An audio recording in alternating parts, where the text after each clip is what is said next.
Bienvenue à toi sur cette vidéo. On va pouvoir faire un point sur Bitcoin et sur quelques alts.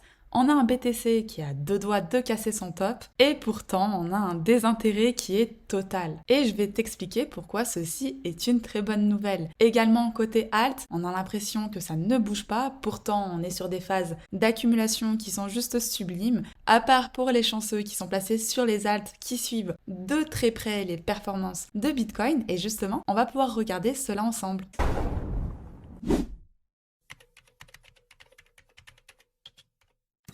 Premièrement, au niveau de la cyclicité, tout concorde parfaitement. On avait la date du 30 septembre qui avait été calculée par rapport au dernier halving, combien de temps Bitcoin mettait pour surperformer à nouveau et casser le dernier top par rapport au halving, et on tombait potentiellement sur la date du 30 septembre. Et on le voit, depuis qu'on a atteint cette date, on commence à avoir une inversion de tendance. Alors sur le court terme, on était toujours sur ce canal baissier, sur cette grosse accumulation, et à chaque fois on touchait le haut de ce canal, on avait un rejet très très fort. On le voit, depuis cette date, on n'a pas eu de rejet, mais on a une véritable construction. Depuis notre date, on a fait pratiquement un 22% sur Bitcoin, ce qui n'est pas négligeable. Et pourtant, vous l'avez remarqué, on a un désintérêt assez fort, ce qui est normal. Les personnes sont désintéressées, les personnes ont peur. Je parle pas des gros portefeuilles comme d'habitude, je parle de la masse et c'est quelque chose que l'on va pouvoir regarder ensemble tout à l'heure. Et pour moi, c'est toujours une très bonne nouvelle. Vous allez également me dire, mais attention, on n'a pas eu cette clôture-là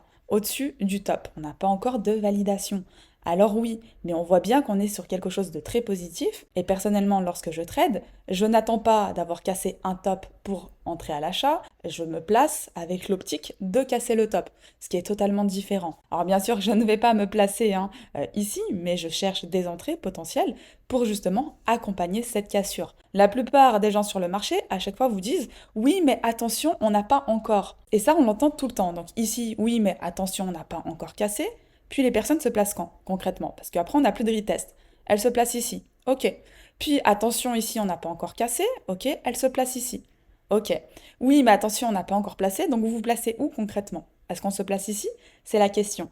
Et moi, ce n'est pas vraiment mon style de trading. Donc, effectivement, on peut encore avoir des retests. Et pour moi, ma vision personnelle, ce sera absolument des opportunités, sachant qu'on a les élections US le 5 novembre, donc on risque d'avoir énormément de mouvements. Alors si on a des retracements, je vais pouvoir vous présenter les zones que personnellement, je vais pouvoir surveiller.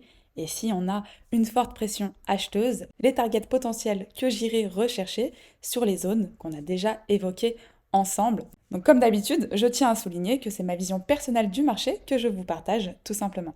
Alors côté Bitcoin, on suit parfaitement notre scénario. Depuis qu'on est passé de l'autre côté, on était totalement haussier depuis ce dip qu'on a eu ensemble, que j'ai pu vous partager. On a pu avoir ce dip, et puis dernièrement, on a pu à nouveau se replacer sur ce dip. Donc comment vous dire que oui, je suis haussière? Vous allez me dire, ok, on a un Bitcoin qui monte, qui up, on est pratiquement là actuellement à 72 500 et il n'y a pas plus d'engouement. Alors la majorité du marché a encore peur.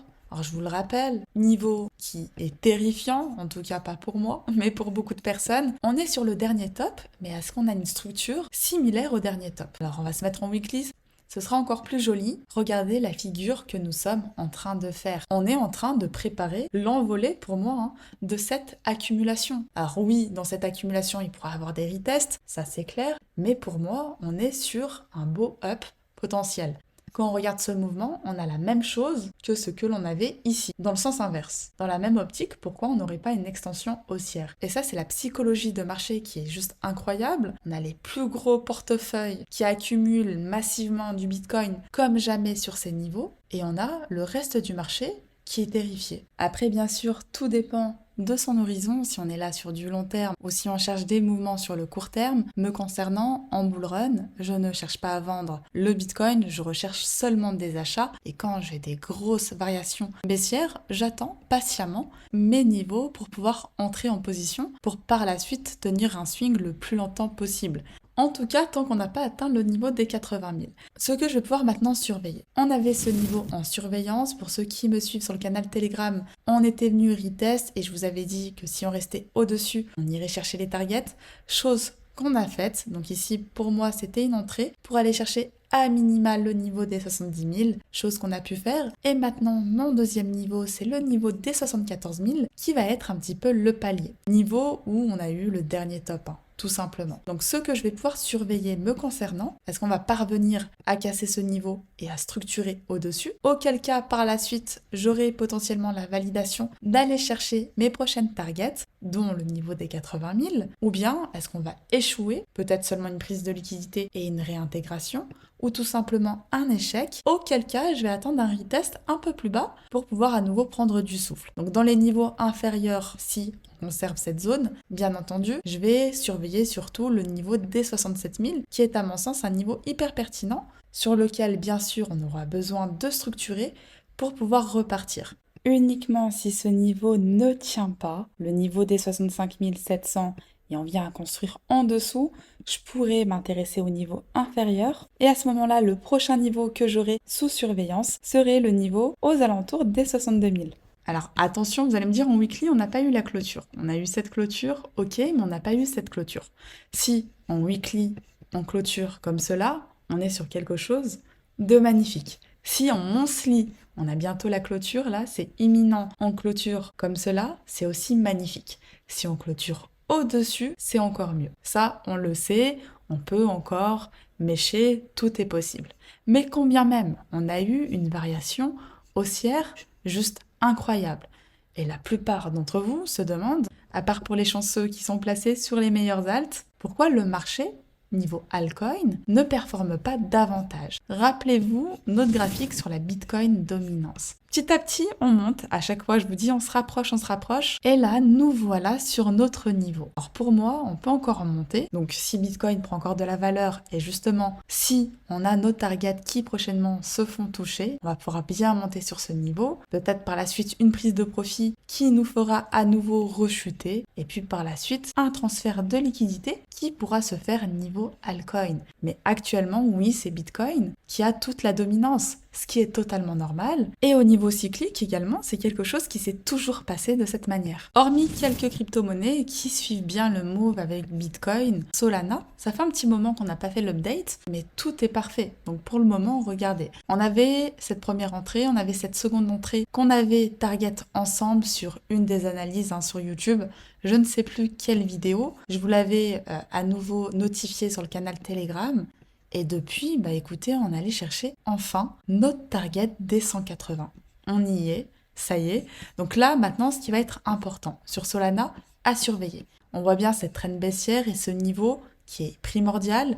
La dernière fois, sur le dernier trade sur lequel nous étions placés, malheureusement, on n'avait pas réussi à casser au-dessus, ce qui nous a donné le retracement et cette prise de liquidité. Et là, c'est la même chose. On a besoin absolument d'un Solana qui va venir casser ce niveau et construire un nouveau palier. Donc naturellement, si on casse ce niveau, on cassera celui-ci également. Et une nouvelle structure qui se mettra en place pour aller chercher une découverte de prix.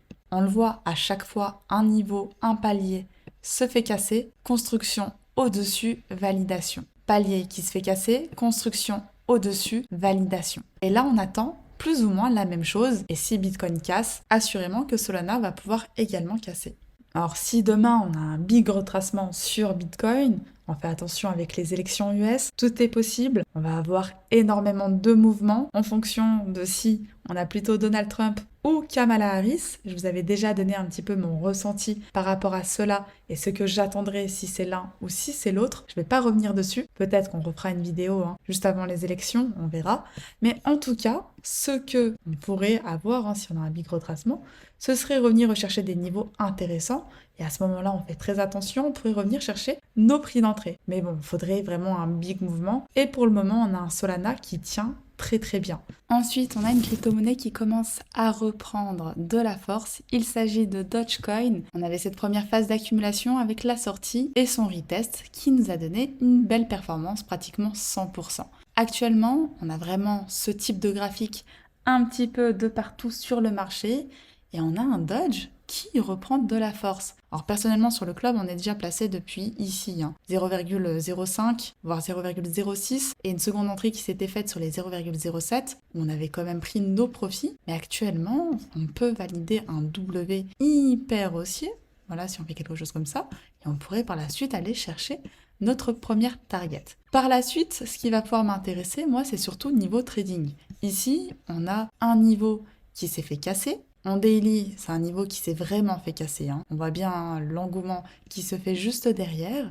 Et ce que j'aimerais voir, du moins ce que je vais pouvoir surveiller, parce que le marché ne donne pas ce qu'on aime, je regarderai si on revient retest ce niveau de cassure, comment on va pouvoir réagir dessus. Si j'ai une réaction effective, pourquoi pas me placer à ce moment-là.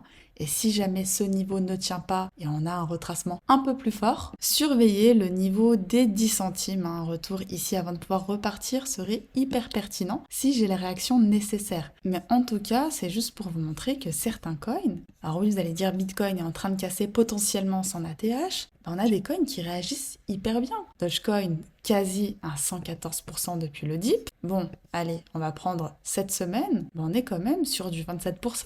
Alors que la dominance du Bitcoin est hyper haute, sur les crypto-monnaies où on a un minimum d'engouement, on est sur des graphiques excellents. Mais si on est sur ce type de graphique, effectivement, ça commence à devenir un petit peu long, il n'y a pas de variation. Et pour moi, il ne faut pas avoir peur de remanier son portefeuille en conséquence et de reprendre les altcoins qui nous plaisent le plus quand il y a une invalidation de structure et qu'on repasse à nouveau haussier avec un potentiel engouement. En tout cas, j'en ai terminé pour cette vidéo. J'espère que ça vous a plu. N'hésitez pas à liker. Et moi, comme d'habitude, je vous dis à très vite pour les prochaines.